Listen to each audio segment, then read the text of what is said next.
안녕하십니까. 오늘 우리는 욥기 11번째 오솔길 구간에 들어와 있습니다. 누가 과연 욥기에 이 오솔길을 찾아오시는가? 우리 길번님들을 중심으로 해서도 조용히 한 주간 생각해 보았습니다. 아프고 많이 아프고 외롭고 심히 외로운 경우 우리는 나의 오늘의 문제에 대해서 조용히 욥기를 찾아오게 됩니다. 욥이 당한 고뇌, 고통, 외로움, 그 속에 나의 모습을 찾아볼까 하는 그런 물음에서 욥기를 두드리게 됩니다. 나는 한 주간 동안 이 욥기의 말씀을 상고하면서 문득 떠오르는 한 사람, 로뎀나무 밑에 누워있다가 40주 40야를 걸어서 그 동굴 속에 들어갔던 엘리야, 열왕기상 19장 9절에 있는 말씀이죠. 거기에서 그는 참으로 자기의 호흡과 자기의 신음 속에서 동굴을 생활을 하고 있을 때 하나님의 신기척을 느끼게 되지요. 나는 우리 길번님들의 그 신기척을 찾는 이 아름다운 모습 속에서 여러분들의 인기척을 느끼고 싶습니다. 사실 보고 싶은 사람들이 한둘이 아닙니다. 멀리 외국에 있는 어머님, 또 우리 누이, 또 우리 매제들, 국내에 있는 우리 교인들, 나를 아는 여러분들 한 분 한 분 얼굴이 떠오르곤 합니다. 내가 알지 못하는 그 어떤 분도 지금 내 모습을 보고 계실 겁니다. 욥기라고 하는 여러분만이 이 느껴지는 아픔 속에서 문을 열어봤던 욥기를 통해서 느닷없는 나를 만날 수도 있습니다. 보고 싶고 만나고 싶으나 여러분들은 특혜를 누리는데 나는 단지 여러분에게 이렇게 눈인사를 하게 됩니다. 우리는 욥기를 맨 처음 시작하면서 세 가지 물음을 갖자 했습니다. 왜 세상이 이러냐 하는 문제, 그리고 왜 교회가 이래?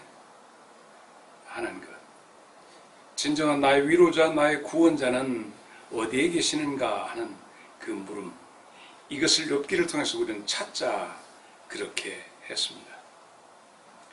그러나 지난 시간까지 우리가 함께 이 욥기의 10번째 시간을 가지면서 희미하게나마 우리가 붙잡았던 것은 나나 여러분, 우리 모두가 위로자라고 하는 사실에 우리는 점점 초점이 모아졌습니다. 우리 모두에게는 위로자의 사명이 있습니다. 남편 된 나로서 아내에게 위로자, 때로는 아내가 내게 큰 위로자가 되었으면 내 자녀들은 아비에게, 아비는 때론 자녀들의 혹은 손자들의, 손녀들의 모습 속에서 저 녀석이 나한테 좀 이렇게 해줬으면, 웃어주었으면 참 좋겠다.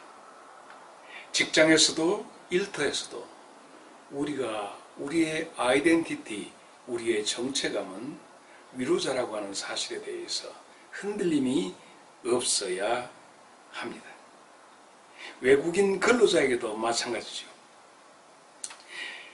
목사는 교인에게 위로자입니다. 또 교인은 목사에게서 위로자인 것입니다.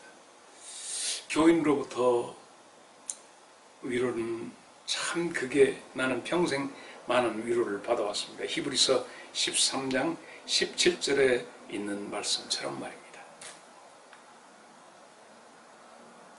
여러분, 이사야 40장 1절을 보면 하나님이 이르시되 너희는 위로하라.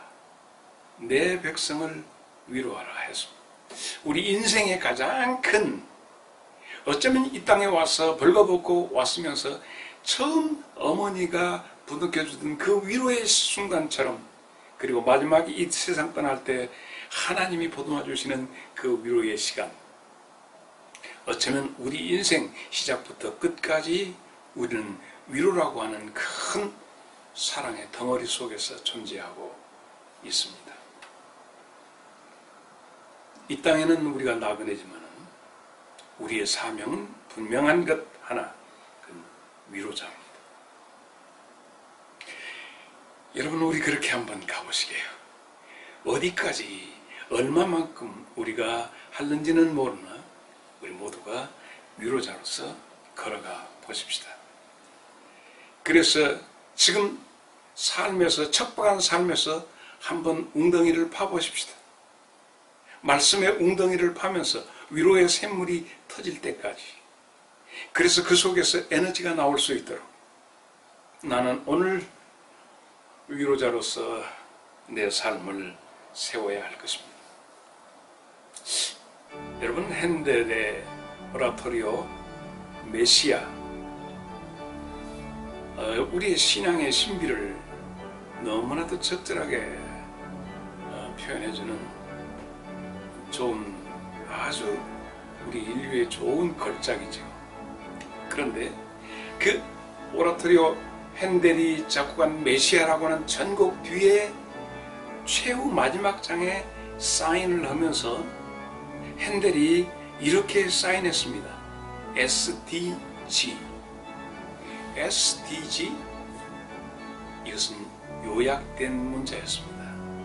Soli Deo Gloria, 오직 하나님께만 영광이라고 하는 마지막 그 사인을 거기에 했습니다.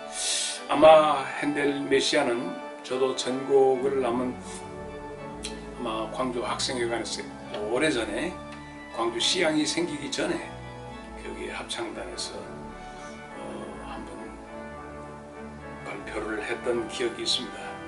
총각 때 있는지 아주 오래됐습니다. 70년대 그랬던 것 같습니다. 대개 1부, 2부, 3부로 되어 있는데, 여러분이 아시는 것처럼 핸델 44번의 할렐루야, 이 곡은 아주 너무나도 다 모든 사람들이 다 아는 곡이죠. 그래서 런던에서 초연을 할 때 영국왕 조지 2세가 이 할렐루야 이 공연을 들으면서 거기서 갑자기 44번 할렐루야 그게 나오는 순간에 자리에서 일어나서 왕관을 벗어 놓았다고 하지 않습니까? 그래서 지금까지라도 그게 전통이 되어서 핸델의 메시아 44번 할렐루야가 나올 때는 많은 관객들이 다 같이 자리에서 일어나서 그 왕의 왕 할렐루야 할렐루야 하는 그 곡을 경청하는 것을 봅니다. 시연하는 사람이나 청중이나 다 같이 그 순간에 어마어마한 큰 감격의 시간을 갖습니다. 핸델의 메시아 가운데 서곡이 끝난 다음에 제 두 번째 장에 들어서면 테너 솔로 위로해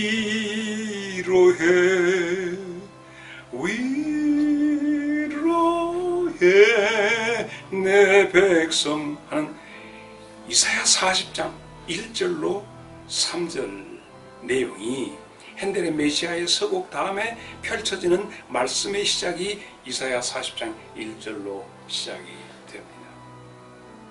내 백성을 위로하라. 이것은 오늘 우리가 다루는 주제와 맥을 같이 합니다. 그리고 세 번째 가면 모든 골짜기가 메워지고 하는 이사야 40장을 시작으로 해서 핸델의 메시아가 진행이 됩니다. 그러나 정작 오늘 나와 여러분은 우리는 위로하지도 못하고 위로받지도 못하고 있지는 않는지, 우리는 누구를 위로해야 하고 누구로부터 위로를 받아야 하는가 하는 것. 성경에 위로를 하는데 위로받지 못했다고 하는 성경이 있습니다. 그것은 야곱인데, 야곱이 그 사랑하는 아들 요셉을 얻고, 라헬에게서 그 얻은 아들 요셉을 얻고 너무 사랑스러워서 그 아들에게 채색 옷을 입히고 좀 편애를 많이 했어요. 그러다 보니까 형들이 시기를 해서 죽이려고 그랬어요. 그런데 또 손위 형들이 안 된다, 어떻게 우리가 형제를 죽이느냐 해서 애굽 대상에게 팔아서 애굽의 노예로 요셉을 팔아넘기고 채색 옷을 벗겨서 찢어서 양의 피를 묻히고 해서 짐승에 의해서 잡혀 먹었다고 아버지 야곱에게 이 얘기를 하게 됩니다. 이 얘기를 들은 야곱은 이 아들을 잃었다라고 하는 슬픔 때문에 창세기 37장 35절에 옷을 찢으면서 오래도록 울고 차라리 내가 쏠에 내려가야 하는데 하고 하는데, 아이러니컬하게도 거기에 동참했던 모든 자녀들이 위로를 아버지한테 한다는 거예요. 그런데 뭐예요 이게? 그런데 야곱은 그들의 위로를 거절하고 받지 아니합니다.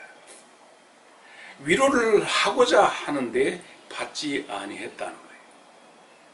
정작 고통을 주었기 때문에 그에게 위로가 되지 못했겠죠. 그때는 몰랐겠지만 그 야곱이 당한 고통이 너무 커서 그 자녀들이 10자석 20자식들이 아버지에게 위로를 했다 할지라도 그 위로가 전혀 통하지 않았다라고 성경은 기록하고 있습니다. 우리는 위로자입니다. 그러나 정작 위로, 속빈 강정 같은 내용 없는 위로에 너무 많이 노출되어져 있지는 않는지 생각해 봅니다. 오늘은 욥기 11번째 시간입니다. 굳이 말씀의 제목을, 오늘 주제를 잡는다면 쓸모없는 친절한 설교, 혹은 친절한 쓸모없는 설교, 설교의 삶을 평생도록 살아온 나로서는 오늘 여기에 등장하는 엘리바스라고 하는 뛰어난 현자, 지혜자 엘리바스가 욥을 향해서 그가 쏟아냈던 소위 위로를 한다고 엘리바스가 욥에게 교훈하고 설교했던 모든 내용이, 그 위로를 받고 설교를 듣는 욥에게는 전혀 감동되지 못한 그런 소모적인 설교의 시간을 갖는 것을 볼 수 있습니다. 엘리바스라고 하는 것은 성경에 야곱과 에서의 장자의 이름이 엘리바스입니다. 창세기 36장 4절 혹은 15절, 엘리바스의 큰아들이 대만이죠. 그래서 대만 사람 엘리바스 하면 이것은 상관관계가 도저히 나눌 수가 없습니다. 성경은 바로 대만족의 엘리바스, 이 사람은 굉장히 지혜자, 현자 혹은 굉장히 지혜로운 사람으로 얘기하고 있어. 하나님께서 에돔족을 멸하실 때 그것을 얘기하는 것이 예레미야 49장 7절에 지혜의 명철을 다 패한다는 그런 말씀이 나오고 있죠. 다시 말하면 에돔족의 엘리바스, 대만족, 여기는 세속적인 지식, 어떤 세상이 말하는 지혜, 이런 것에 굉장히 어느 종족보다도 뛰어난 많은 것을 가지고 있는 것 같습니다. 내 친구 가운데 하나가 자기의 다른 이름을 노마드라고 부르고 싶어 했습니다. 그 친구가 지금 이 세상에 함께하지 않는데, 자유민의 어떤 에서의 그 기질이라든가 이런 것이 어떤 가정이라든가 어떤 관습에 얽매이지 않고 들판에서 자유롭게 뛰어다니는 노마드의 어떤 그런 모습이다라고 생각하면 노마드를 찾아보면 여러분도 쉽게 알 수 있겠습니다. 자, 그러면 오늘 이제 우리 다 같이 엘리바스의 설교와 교훈을 한번 들어보십시다. 도대체 그가 무엇을 말하는가? 엘리바스는 굉장히 섬세하게, 그리고 굉장히 다른 사람 마음을 부드럽게 어루만지는 식으로 말을 잘 시작합니다. 대만 사람 엘리바스가 대답하여 이르되 누가 네게 말하면 네가 실증을 내겠느냐? 누가 참고 말하지 아니하겠느냐? 하면서 말의 서두를 잘 끄집어내면서 욥아, 친구 욥 생각을 해보시게, 이렇게 시작을 합니다. 그러면서 얘기합니다. 자네가 얼마 전까지만 해도 자네와 똑같은 경우에 빠져서 힘을 잃고 모든 것이 어깨가 늘어지고 힘이 없고 연약한 사람들에게 자네가 그 아름답고 좋은 설교와 교훈으로 그들을 세웠지 않는가? 그들을 일으켜 세우지 아니했는가 하는 얘기예요. 3절로 4절이 그렇습니다. 그러나 정작 그런 일이 자네에게 임하니까 5절에 있는 내용이죠. 정작 그런 일이 자네에게 닥치니까 자네가 경악을 하고 이렇게 넘어져 주저앉아 있는가 이 사람아? 얼마 전까지는 자네가 자네와 같은 경우를 만난 사람에게 그렇게 친절하게 설교하면서 그들을 격려하고 교훈해 줬던 사람이 정작 이 문제가 자네에게 닥치니 자네가 이렇게 주저앉아 버리면 이 꼴이 무섭지 않는가? 그러면서 두 번째 생각해보게 7절에 생각해봐봐. 세상 망사는 말일세 심은 대로 거두네. 자, 첫 마디부터 욥에게 엘리바스가 심장을 찌릅니다. 부끄럽게. 너나 잘하세요. 왜 그래? 생각해봐. 모든 세상 사는 자연 법칙은 심은 대로 거두는 거야. 하나님의 입김이 한번 하나님의 입김과 콧김이 불어닥치면 천하무적인 사자, 숫사자도 박살이 나버리고 암사자도 그 새끼들도 풍비박산돼서 다 흩어져 버리는 거야. 자네 꼴이 지금 그거야. 내가 말이야, 어느 날 묵상 중에 많은 사람들은 다 잠들어 있는 시간에 난 혼자 묵상의 시간을 가졌네. 근데 갑자기 신기척을 느껴서 내가 두렵고 떨리는 가운데 있었는데 그런 음성이 들렸어. 어떤 음성? 오늘 이 본문 보면 그런 내용이 나옵니다. 12절부터 그렇습니다. 그러면서 그 영이 서 있는데 16절에 나는 그 형상을 알아보지는 못하여도 오직 한 형상이 내 눈앞에 있었는데 그때 내가 조용한 중에 들은 한 음성이 이렇게 들렸네. 17절 사람이 어찌 하나님보다 의롭겠느냐? 사람이 어찌 그 창조하신 이보다 깨끗하겠느냐? 하나님은 그의 종이라도 그대로 믿지 아니하시고 그의 천사라도 미련하다 하시나니. 그러니까 하나님이 의로우시고 하나님이 순결하시고 정결하신데 하나님의 종으로 세운받은 사람이나 천사나 그들마저도 미흡하다 보시는데 하물며 흙덩어리로 된 흙에 살고 흙으로 이루어진 인간이 하루살이 모기에게 물려서 그것이 병이 돼서 죽기도 하는 하루살이한테도 눌리는 입장의 먼지 같은 인생이 이 땅에서 무엇을 괴해가고 추진한다고 할지라도 다 불꽃처럼 날아가 버릴 수밖에 없네. 자네가 직접 화법은 아니지만 간접적으로 엘리바스가 시사하고 모든 것 하면서 조용히 묵상하는 중에 그에게 다가왔던 한 신기척을 느끼고 들었던 그 말씀을 비추어서 욥을 향해서 그 빛을 내리 쪼입니다. 사람은 그래, 하나님은 천사까지라도 미워보다 보는데 그러는 너는 하고 지목하고 있습니다. 그리고 5장으로 계속 이어지지 않습니까? 욥아 소리쳐봐라. 욥아 소리쳐봐라. 네 소리친들 지금 누가 너에게 대답하겠냐? 아무도 없어. 너는 고립무원이야. 너의 외침에 누가 반응하느냐?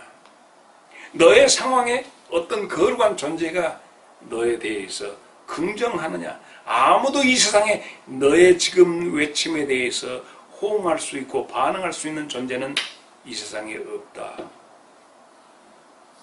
그래, 너에게는 3절 말씀입니다.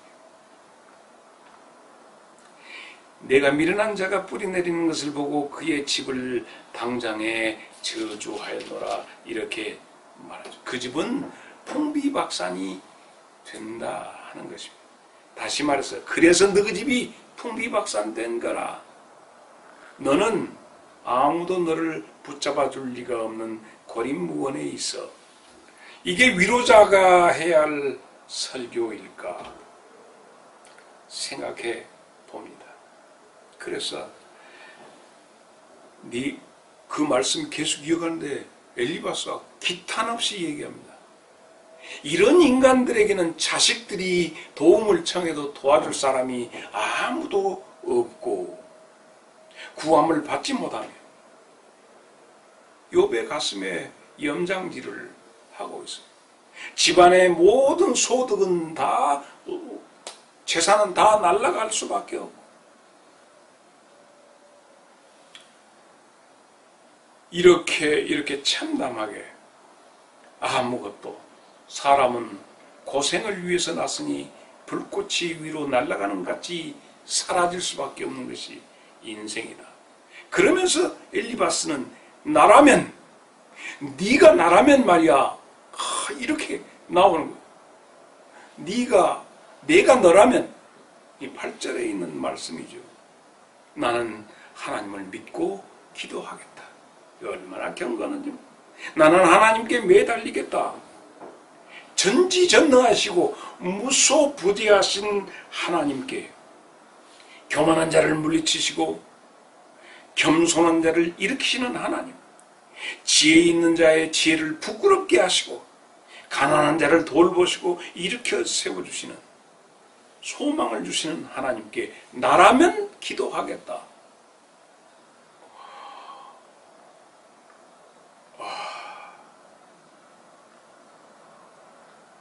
이런 설교입니다. 엘리바스의 설교. 그래서 엘리바스는 결론적으로 얘기합니다. 욥아, 이건 하나님의 징계니까 징계를 네가 수용해라. 하나님의 징계를 아멘하고 받아. 네 아파 봤냐고요? 아프지 않고 곁에 앉아서 얘기합니다. 하나님은 치유의 하나님이니까 고쳐주신다니까. 환난 중에서도 6환난, 7환난이 와도 하나님은 다 건져주신다 하면서 얘기합니다. 기근의 죽음에도, 아사하는 자리에서도 하나님은 살려내시고, 전쟁의 칼의 위험에서도 건져내시고. 재밌는 것은 21절에 그런 말씀이 나옵니다. 네가 혀의 채찍을 피하여 숨을 수가 있다. 그런 말은, 혀의 채찍이란 뭐냐면, 워낙 요즘 정치하는 사람도 그렇고 말빨이 좋아서 말 몇 마디로 사람을 굉장히 참담하게 만드는 혀의 채찍이죠. 말로 사람을. 사실 어떻게 보면 지금 엘리바스의 설교가 혀의 채찍입니다. 욥에게 있어서 지금 사정없이 내리치지요. 멸망이 오더라도 겁이 없이 없어진다. 온갖 재난을, 오히려 재난이 오더라도 넉넉하다. 그러므로 너는 하나님이 주시는 징계를 아멘하고 받아라. 자연 만물, 짐승들도 다 너와 화목을 해야 한다. 너는 모든 것과 지금 불화하고 있어. 하나님과도 그렇고 자연 만물 모든 것과 불화하고 있다. 그러므로 징계를 잘 받아라. 그 받아 수용해라 하는 얘기입니다. 그렇게 되면 너는 진정한 평안을 누리고 집 안팎이 더 이상 잃어버릴 것이 없다라고 하는 것을 발견하게 된다. 엘리바스는 한국교회가 한때 했던 것처럼 삼박자의 축복같이 번영의 복음을 얘기하고 있는 것을 보고 실소를 금할 수가 없습니다. 번영의 복음을 받아 자자 손손 잘 떼고 장수 무병하고 만사 형통하게 된다 하는 것입니다. 그러면서 콱 찍는 게 27절입니다. 27절. 볼지어다. 내가 지금 한 설교는 우리가 연구한 바가 이와 같다. 연구하고 연구하니까 너 틀림없어. 너는 들어보라. 그러면 네가 깨닫게 된다. 우린 내 설교 잘 들어. 이 설교가 정말 그렇게 돼. 우리 연구한 바가 이와 같으니 너는 깨닫는 날이 될 것이다.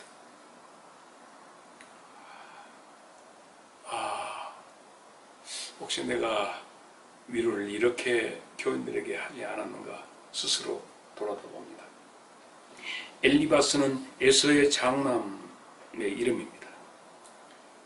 그런데 이 엘리바스는 욥기 15장 9절로 10절에 있는 내용을 보면 엘리바스가 굉장히 화가 나서 욥에게 얘기하면서 야, 나는 네가 아버지보다 나이가 더 많아.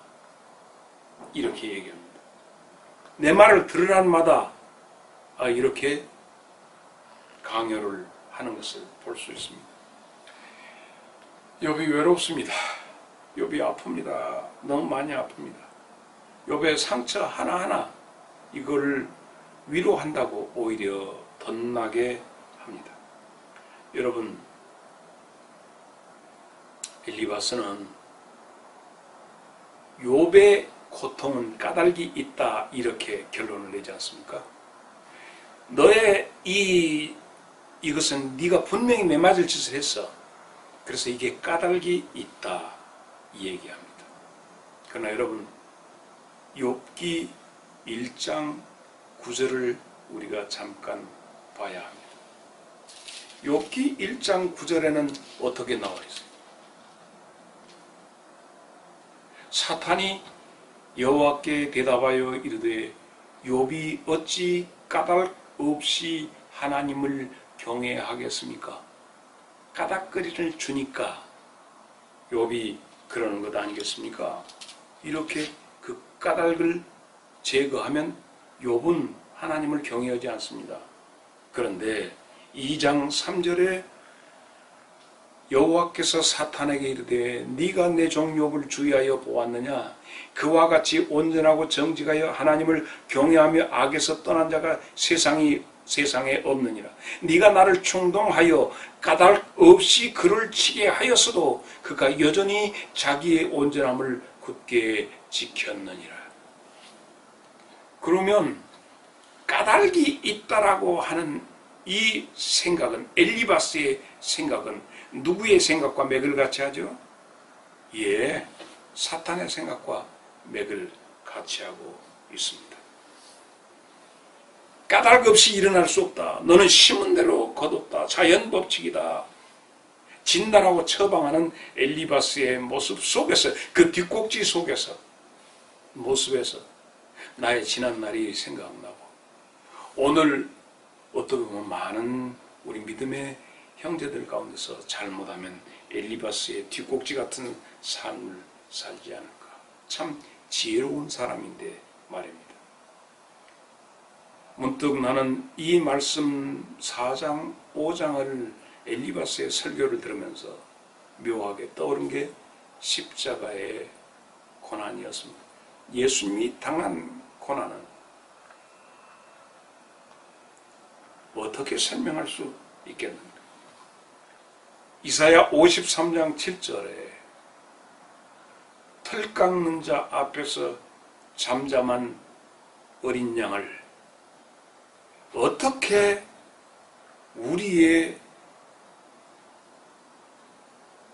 까닭으로 설명할 수 있겠는가 말이에요. 이제 우리는 다음 시간에 12번째 시간을 갖는데 욥의 반응을 보면서 우리의 자화상을 찾아보려고 합니다.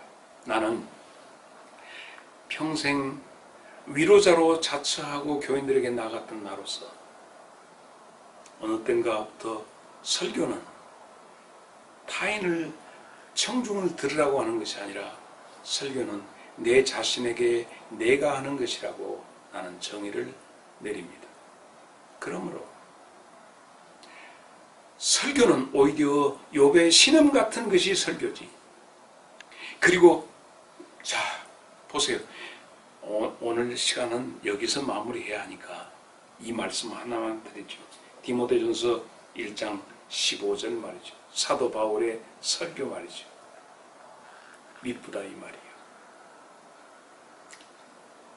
그가 미쁘다, 참 믿음직하다 이 말이에요. 하고 했던 것. 나는 죄인 중에 괴수다. 오늘 우리의 위로의 주제가 바로 내 자신을 오픈하고 고백하여 모든 사람으로 자기의 아픔의 치유제가 우리 안에서 나와야 할 것. 이것이 아닌가 생각해 봅니다. 여러분과 함께하는 이 시간이 참으로 행복합니다.